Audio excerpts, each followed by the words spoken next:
Hello ladies and gentlemen, this is Blue Maxima. I want to talk to you about Cyrento VR Untethered because I have a VR headset that actually works now. Hooray!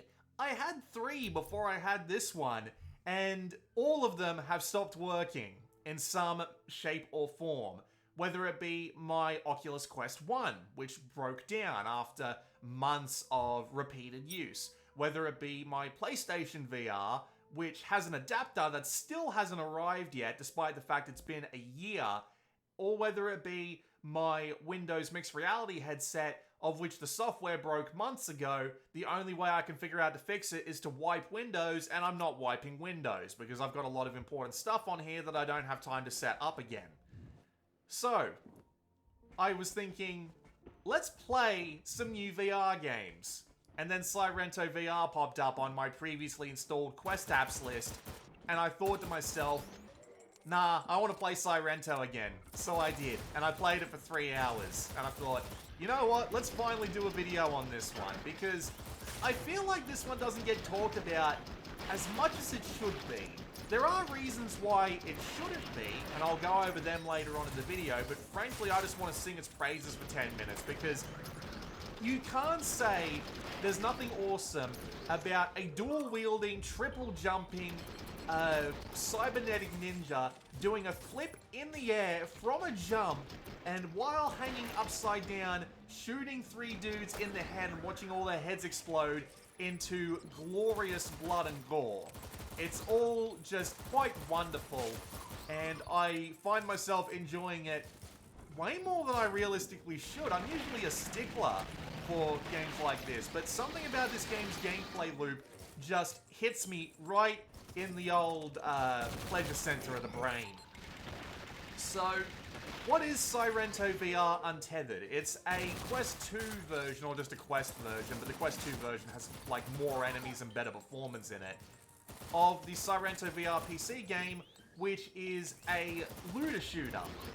Because while it may look like just a traditional arcade-esque shooter, it actually has a bunch of Diablo-esque elements in it, and you'll see them as we go into the menus, which I purposefully left in to give you a better idea of the gameplay. So, you've got a bunch of different weapons you can pick from. There's a bunch of different small, squarish arenas. The PC version of Cyrento doesn't have these. It's a Quest performance thing, you understand. And you spawn into them, and the game will give you one of a few objectives, whether it be survive for a certain amount of time, kill every wave, kill a boss, which will show up after the end of the first wave, or you've got a clock that's ticking downwards, kill enemies to fill it back up. I believe a couple of missions are like that, but the way I've scaled this footage might actually make the timer invisible, because I'm trying to get a more accurate version of what you see inside the headset, and it definitely doesn't look like a really tall phone game. But yes, the game itself, just on the base level, is immensely satisfying, because there are a lot of different weapons to pick from, and you actually have access to all of them right from the start, outside of a few DLC packs, but we'll get to them. And there is a very good selection of weaponry. You've got a few different types of pistols, SMGs, assault rifles, you've got a rocket launcher, a couple of rail guns, a sniper rifle, a bunch of other things like that. Kusari Gama, which is like a chain and sickle. You've got knives and shurikens. You've even got like a glove that has 3 blades on it that you can either attack with in melee or shoot the blades out individually to do a ton of damage. And you're free to play the game however you want. Now, they do lock off some of the higher difficulty stuff early on, right? So you can't turn up the difficulty tier, and there are certain things that you can't do right off the bat. But once you've played the game for a little bit, you can up the difficulty tier. You can go to anywhere up to the elite difficulty, which is like, hey, take out 4 times the enemies and you die in 1 hit. And you can add modifiers to maps to make things even worse for yourself. So the game's difficulty level is entirely reliant on you, because as you level up, you'll earn skill points that can be used to improve certain things. You'll earn relics as part of missions, which can be used to improve individual weapon types. And you can combine these improvements together to become a cybernetic ninja-slaying, death-dealing machine. And it is really satisfying to slowly improve all of your stuff. Get all of these improvements on these weapons so that you've got an intense amount of strength going on. And then going up to a higher difficulty and wiping the floor with it, increasing your XP gain, getting more stuff out of it, and just repeating that cycle over and over again. The gameplay loop is incredibly satisfying, and I enjoy it to no end. And it helps that the game gives you a lot of stuff to play around with, whether it be the map modifiers, as I said, the ability to change the difficulty however you want, and even to do things like buy relics, sell relics, and change different stats on relics in order to make them exactly the way that you want them. It's more or less just giving you your own choice, your own way of going about playing the game. Choose your own weapons, choose your own playstyle. Hell, you can even go unarmed if you feel like it, and the game's got a perk tree to help you do that. Choose the relics that you want to use, choose the way, how you want to do the difficulty, and just go. And it also really helps that, yeah, from moment to moment, shooting off the heads of enemies, getting up close and personal, doing side flips, back flips, and front flips, and just shooting dudes out of the air just remains immensely satisfying, because while the arenas are small and square, the enemy models look great. It's very easy to see their tells and when they're planning on attacking you. The sounds are more than good enough to warn you when there's an enemy behind you about to try and take you out. It all works. And I just enjoy playing it to no end. And thankfully the game has got enough content to last until no end, because again, you've got all those different difficulties. You've got the difficulty tiers. I don't even know what the nightmare mode is. They added that after my original quest broke down, so I never actually got to see it. And you've also got the ability to level up, and once you get to level 100, you unlock premium levels, which let you go even further beyond. So it works great in the sense of providing you that satisfying gameplay loop. It also helps that there's also unique relics that can actually change up the way weapons work significantly. So you'll probably get some really cool weapons and concepts that you can use throughout, and they're constantly showering you with stuff through challenges that you can use to open up daily boxes, and every time you level up you get like gifts of wisdom.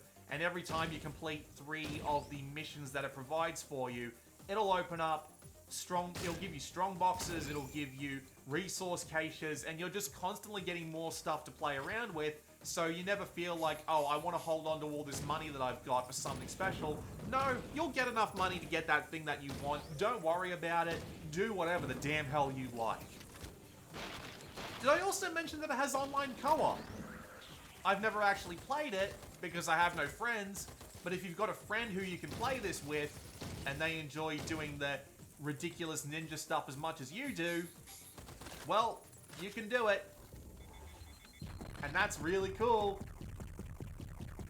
There are also DLC packs that you can get, each of which adds a new map, which absolutely helps with the replayability, and a new weapon, which not so much, but if you like one of the weapons that you actually get out of it, that's great, no problem with that.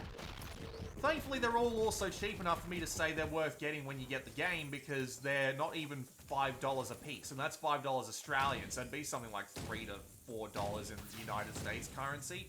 So, yeah, it's all just really good. A really well balanced and made game with a lot of options for you to go the way you want, satisfying action, and a great gameplay loop. It doesn't go massively in depth when it comes to the relics, and admittedly the enemy roster and the map setup, if you're not a fan of them, can absolutely get repetitive.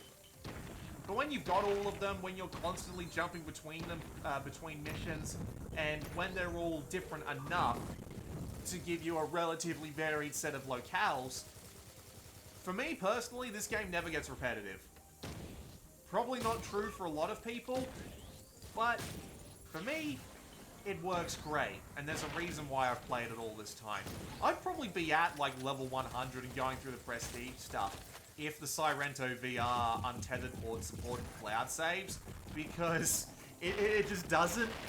I lost my save so many times because my quest 1 was so temperamental, which was disappointing. But I have to get on to the reason why I think most people disregard this game, because there is one. It's because to say the game is unpolished is a bit of an understatement. There are a lot of weird things about it. There are a lot of weird things that can happen. And just as a result, it comes off as just a very rough gem.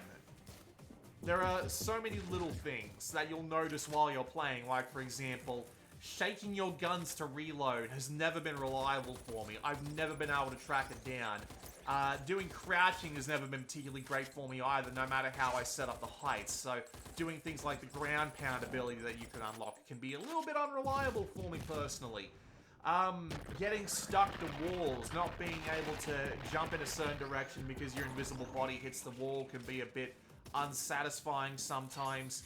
There is just a lot of little things like that that make you think that the game kind of needs a bit of polish, which is not particularly great just because, well, the game's been out for a couple of years at this point. They've already been polishing it. Trust me, the game was worse before. And the fact that they're actually working on their new game right now, Hellsweeper, and considering that I actually tried to play that on PC VR, but I couldn't get past the opening screen because the next button didn't actually recognize any of my inputs. Yeah. You can tell they're probably not going to come back to polish this up much more, which is a shame. But still, the game is still great, even when it is as unpolished as it is. So, yeah. I wholeheartedly recommend Cyrento VR. I think it's great. I have an absolutely fantastic time with it. It's got really cool shooting. It's got a lot of cool weapons. It's got a lot of maps. The enemies are interesting to fight, and you can adjust the difficulty however you want so that they'll be an actual challenge or they'll just be a pushover. You can fiddle with your weapons any way that you want. You can buy a bunch of DLC if you want it to get a little bit of extra longevity in there. And it's only let down by the fact that it's a bit rough around the edges, to say the least. But I still enjoy the absolute hell out of it. With that said, I'm going to shut up and let you watch a couple more missions. This has been Blue Maxima. I'll see you all next time.